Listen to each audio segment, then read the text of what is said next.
Discipline, esprit, decor, and proficiency are significant factors that you as a leader can develop in your Marines.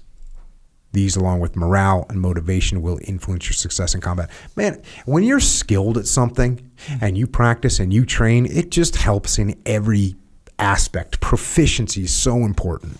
And obviously, discipline. And I said earlier that we're going to get into a little bit of this. Discipline is the willful obedience of orders.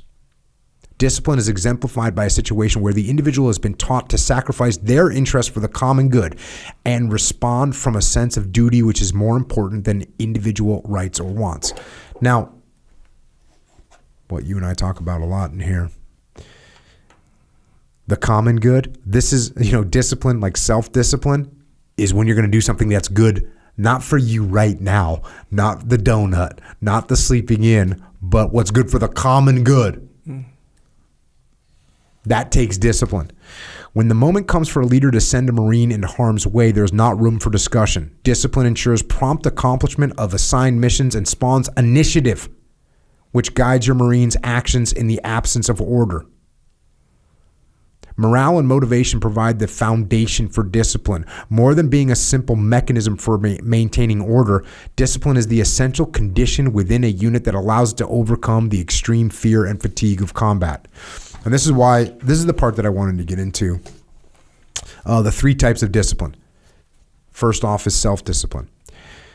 Self-discipline is the most important quality to develop in your Marine. Self-discipline means that the individual has a sense of personal duty to their unit, fellow Marines, and nation.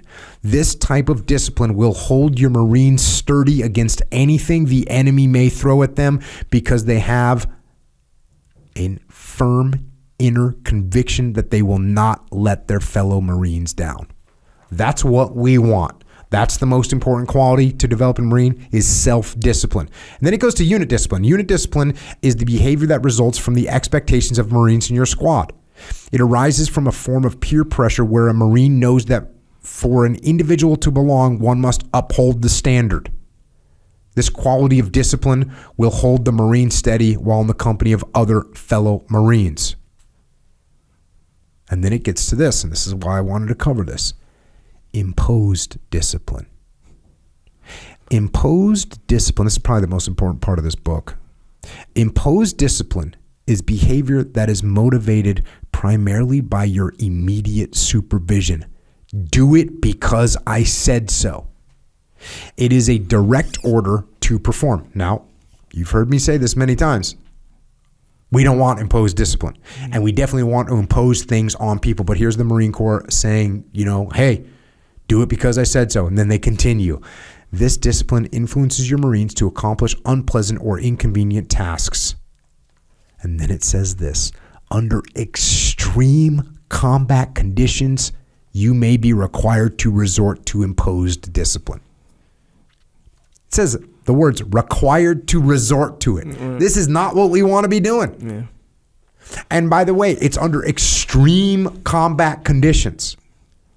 So if you're working in a finance company or you're working on a construction site or you're working on a manufacturing line and you think as a leader you better use imposed discipline, you're probably wrong.